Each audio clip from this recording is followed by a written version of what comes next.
स्वागत करेंगे हमारे प्यारे यूट्यूब चैनल पर। कैसे हैं आप लोग? आई होप सब लोग अच्छे होंगे और अपनी पढ़ाई भी कर रहे होंगे, क्योंकि 9th वाला जो स्टूडेंट है वो क्लास 10th में आ गया है और जो क्लास 11th में है भाई वो 12th में आ गया है। तो उसके हिसाब से हमको तैयारी भी अच्छे से करना चाहिए और उसी के साथ में मैं अभी शॉर्ट बाय शॉर्ट सब लेके चल रहा हूँ, यानी टॉपिक बाय टॉपिक लेके चल रहा हूँ। कुछ जो इम्पोर्टेंट टॉपिक है, अभी मेरे यहाँ पर थोड़ा काम चल रहा है स्टूडियो का। 4 से 5 दिनों में आपका वाईफाई लग जाएगा और लाइटिंग कुछ है वो लग जाएगी। तो साथ ही आज वेरी वेरी इंपॉर्टेंट टॉपिक है जो हमारा क्लास 10th में भी बहुत आता है, 12th में भी बहुत आता है, जिसको ये 5 नंबर का कम से कम आता है, 5 नंबर का कम से कम आता है। इसे आप इग्नोर नहीं कर सकते हैं। तो साथ ही उस टॉपिक का नाम है प्रकाश का परावर्तन, कि प्रकाश का परावर्तन आखिर में होता क्या है। तो साथ ही प्रकाश का परावर्तन वह होता है कि जब कोई प्रकाश की किरण किसी चिकनेदार या पॉलिशदार तल से टकराता है तो टकराने के बाद उसी माध्यम में लौट जाना, यानी समान कोण से आया है समान कोण से वापस चला जाना, उसी को यानी उसी घटना को प्रकाश का परावर्तन कहते हैं। ठीक है, तो पहले हम डायग्राम समझेंगे, उसके बाद फिर हम थ्योरी समझेंगे साथ में। ठीक है, तो सबसे पहले आपको डायग्राम बताना बहुत जरूरी है। टॉपिक हमारा है प्रकाश का परावर्तन। प्रकाश का परावर्तन यानी रिफ्लेक्शन ऑफ लाइट।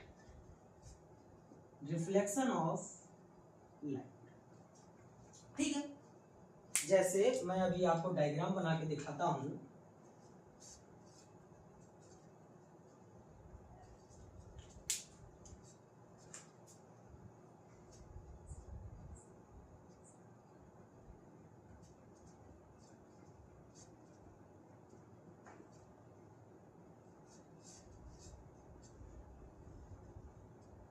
ये हमारी जो लाइनिंग आप देख रहे हैं, ये कोई एक पॉलिश है। क्या है भाई? पॉलिश है। भाई शीशा देखे होंगे, मिरर देखे होंगे, जिसमें हम अपना चेहरा देखते हैं, तो देखते होंगे उसको कभी जब फूट जाता है तो देखते होंगे कि पीछे टाइप के हरी या लाल कुछ पेंटिंग सी लगी होती है। तो वही मान के लीजिए कि यही है। ठीक है, साथ ही कि इसका मतलब होता है कि जब कोई प्रकाश की किरण जिस माध्यम से आती है उसी माध्यम से वापस लौट जाती है। यानी कि कोई प्रकाश की किरण इस प्रकार से इस प्रकार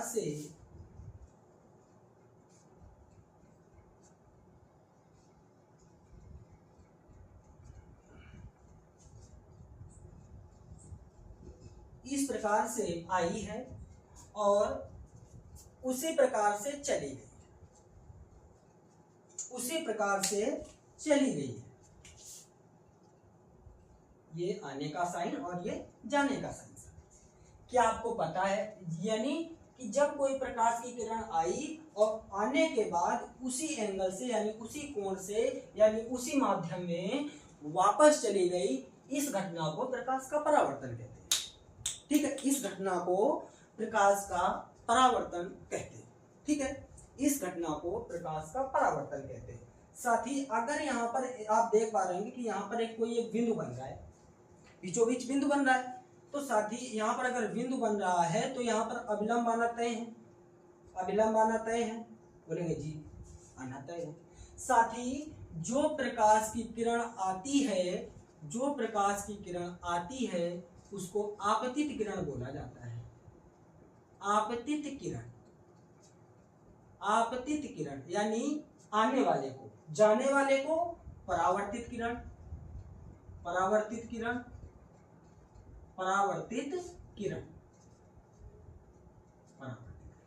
ठीक है, यानी इंसिडेंट रे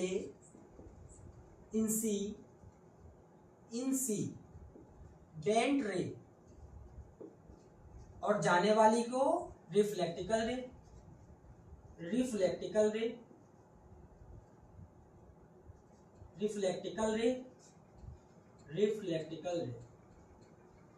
यानी कि जब कोई प्रकाश की किरण आई और आने के बाद उसी माध्यम में वापस चली गई, यानी आने वाली को आपतित किरण और जाने वाली को परावर्तित किरण। साथ ही क्या आपको एक चीज पता है, क्या आपको चीज पता है कि एक रेखा कितने अंश की होती है?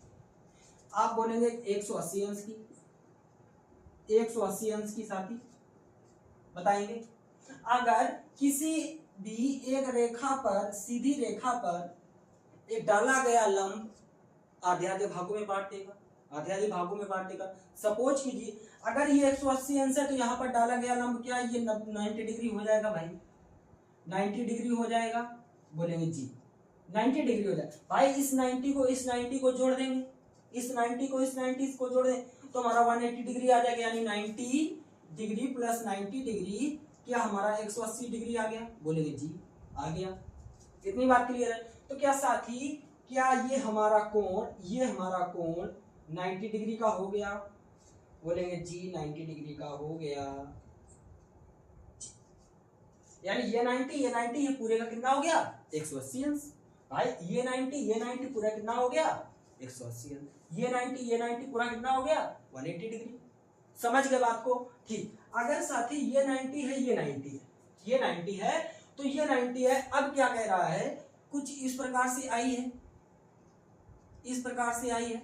साथी अगर देख लो अभी ये 90 डिग्री बन रहा है, 90 डिग्री बन रहा है। समकोण त्रिभुज समझ में आ रहा है? अगर ये हम छुपा लें तो ये कितने कितने का हो जाएगा? 45 45। कितने का हो जाएगा? 45 45 का। बोलेंगे जी सर 45 45 का हो जाएगा। तो ये हमारा 45 45 का अंश हो जाएगा कोण, ये वाला, और ये भी 45 का हो जाएगा। ठीक है, क्लियर है? ठीक। यानी कोई आपतित किरण आई और आने के बाद यहाँ पर टकराई है, टकराने के बाद जो किरण वापस चली गई है उसको परावर्तित किरण बोला जाता है। ठीक है, क्लियर है? जिस एंगल से आई उसी एंगल से वापस चली गई है।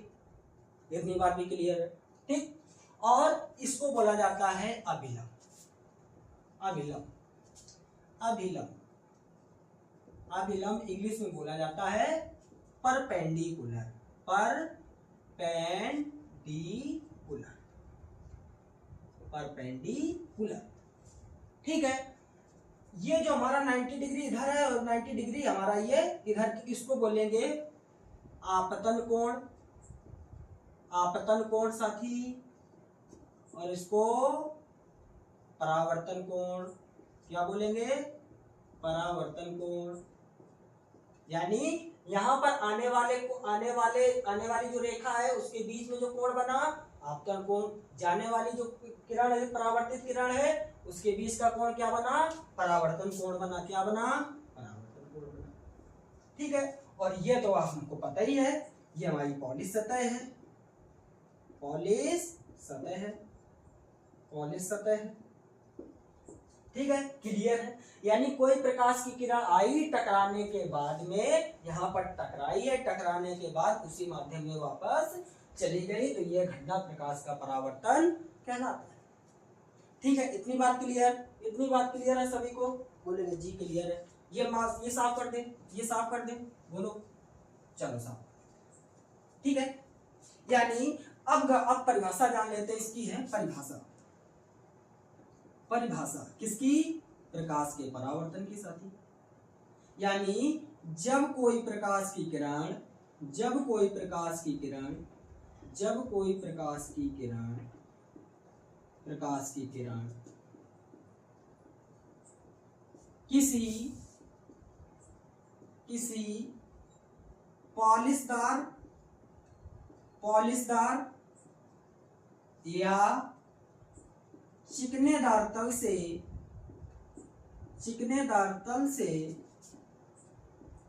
से टकराती है, टकराने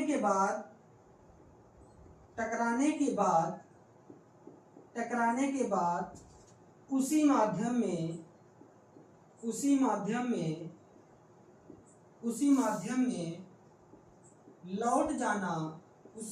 में लौट जाना प्रकाश का परावर्तन कहलाता है।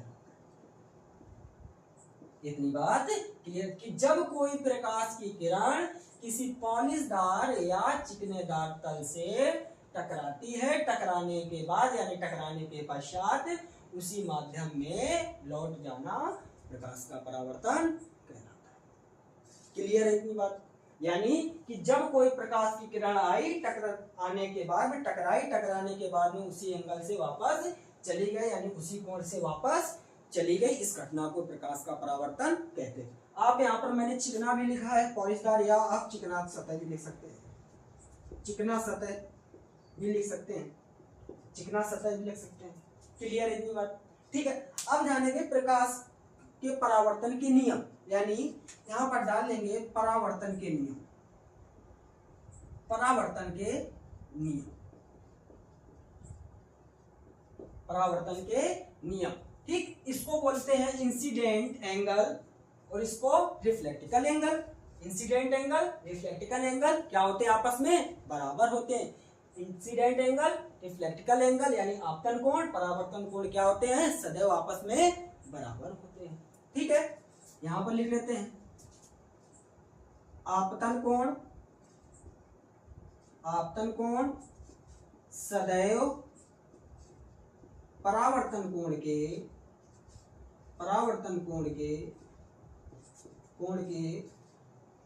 बराबर। क्या होता है साथी? बराबर होता है, बराबर होता है। क्लियर बात? आपतन कोण सदैव परावर्तन कोण के बराबर होता है, यानी कोण आई बराबर कोण आर, यानी incident angle will be equal angle reflected angle, reflected R, या कोण आई इज इक्वल टू कोण आर। क्लियर इतनी बात? ठीक। दूसरा नियम, पहला नियम तो ये हो गया, दूसरा नियम जानेंगे कि आपतित किरण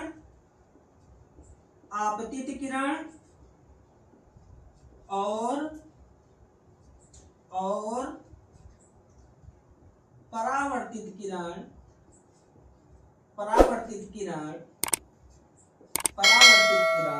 तथा अभिलंब